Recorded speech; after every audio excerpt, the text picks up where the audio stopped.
ప్రభు యొక్క ఘనమైన నామాన్ని బట్టి ప్రతి ఒక్కరికి వందనాలు చెల్లిస్తూ ఉన్నాను. ఈ ఉదయకాలాన్ని ప్రభు యొక్క సన్నిధి నీకు తోడుగా ఉంది. ఆయనకు సమాధానం నిన్ను వెంబడిస్తూ ఉంది.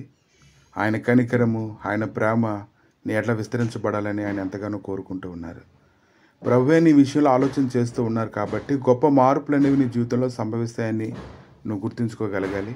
ఆదికాండము 29 అధ్యాయం నుంచి కొన్ని అధ్యాయాలు ధ్యానిస్తూ ఉన్నప్పుడు అక్కడ ఇద్దరు వ్యక్తులు మనం చూస్తూ ఉన్నాము. యాకోబు అనేటువంటి వ్యక్తిని, లాబాన్ అనేటువంటి వ్యక్తిని చూస్తూ ఉన్నప్పుడు లాబాన్ అయితే యాకోబు విషయంలో చాలా తెలివిగా ప్రవర్తించాడు. అతడు తన ఇంట్లో యాకోబు ఉన్నప్పుడు యాకోబుని తన ఇంట్లో ఒక పనివాడిగా ఎంచి అతను జీతం ఇస్తానని చెప్పి తన ఇంట్లో ఉన్నటువంటి పని అంతటిని అతను చేసుకుంటూ ఉండేవాడు. ఇంకా తన కుమార్తెను బట్టి 7 సంవత్సరాలు కొలువు చేయించుకోవడం అనేది మనం చూస్తూ ఉన్నాము.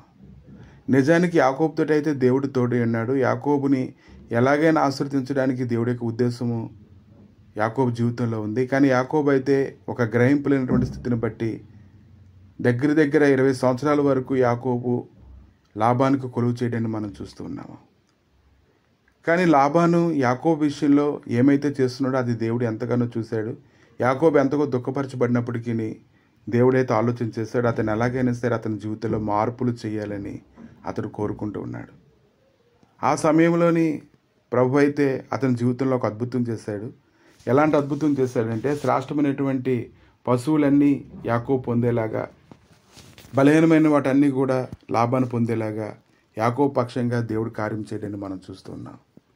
ఈ ఉదయకాలాన్ని కానీ గ్రహించినట్లయితే శ్రమలు అనేవి ఎంతో కాలం ఉండవు. పరిస్థితుల్లోని పీడించేటువంటి స్థితి ఎంతో కాలం నేను వెంబడించదు. కానీ దేవుడైతే ఖచ్చితమైన మార్పులు ఏదైనా చేయాలనుకుంటున్నాడో అది నీ యొక్క శక్తిని బట్టి, భక్తిని బట్టి, ఆయన యందు నువ్వు చూపిస్తున్న భయభక్తులు బట్టి కాదు, కానీ ఆయన ఉచితమైన కృపను బట్టి ఉదయకాలాన్ని నీ జీవితంలో గొప్ప మార్పులు చేయనే ఉన్నాడు. అవి నీకు సంతోషం కలిగించేవే కానీ గాయపరిచేవి మాత్రం కాదు. యోధా గ్రంథము 1వ అధ్యాయము 2వ వచనంలో మీ కనికరమును, సమాధానమును, ప్రేమ విస్తరించును గాక. కనుక లాబాను చేతిలోంచి తప్పించుకోవడం అనేది యాకోబుకి అసాధ్యమైనటువంటి పని. లాబాను వేరే చోటుకు వెళ్ళినప్పుడు యాకోబు అయితే తన కుటుంబాలన్నింటినీ పట్టుకొని అతడు చాలా దూరం ప్రయాణం చేస్తాడు. అయినప్పటికీ లాబాను అతను వెంబడించాడు. కానీ ఇంకా లాబాను యొక్క కుమారులు కూడా యాకోబు మీద ఎంతగానో సనుక్కున్నారు. కానీ తన చుట్టూ ఉండేటువంటి వారు అందరూ యాకోబుకి వ్యతిరేకంగా మారినప్పటికీ ఇంకా తన అన్నైనటువంటి యాకోబు దగ్గరికి వెళ్ళినప్పుడు అక్కడి నుంచి ఎటువంటి పరిస్థితులు వస్తాయని యాకోబు ఎంతగానో భయపడినప్పటికీ యాకోబు ఊహించుకునేవి జరగలేదు. కానీ దేవుడు ఏదైతే యాకోబు జీవితంలో ఉద్దేశించాడో అవి మాత్రమే జరిగాయి. దానికి గల కారణం ఏంటంటే యాకోబు ఒకటి తన హృదయంలో నిర్ణయం చేసుకున్నాడు, నా తండ్రి ఇంటికి నేను వెళ్ళిపోవాలని అతడు అనుకున్నాడు. ఎప్పుడైతే నీ మనసు ఆయన వైపు తిప్పుతావో ఖచ్చితంగా ఆయన యొక్క కనికరము, ఆయన యొక్క సమాధానము, ఆయన యొక్క ప్రేమ నీకు విస్తరిస్తుంది. మార్పులు కూడా ఖచ్చితంగా జరుగుతాయి. అటువంటి గొప్ప మార్పులు నీ జీవితంలో జరుగునుగాక. దేవా, మీ దయగలిగిన హస్తాలకు అప్పగించి సమయంలో స్తుతిస్తుండగా తండ్రి, శ్రేష్టమైనటువంటి మార్పులు ప్రభువా నువ్వు జరిగిస్తున్నందుకు వందనాలు.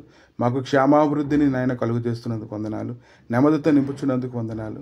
నీ సమాధానం ఇది మొదలుకొని సదాకాలం మాకు తోడుగా ఉంచి ఈ దినం మొదలుకొని తండ్రి మా జీవితకాలం అంతా నీ సమాధానం వెంబడించినట్లుగా సహాయం దయచేసి మీరే మహిమకంత ప్రభావాలు పొందమని యేసుక్రీస్తు నామములో అడిగి వేడుకుంటున్నాము తండ్రి. ఆమేన్.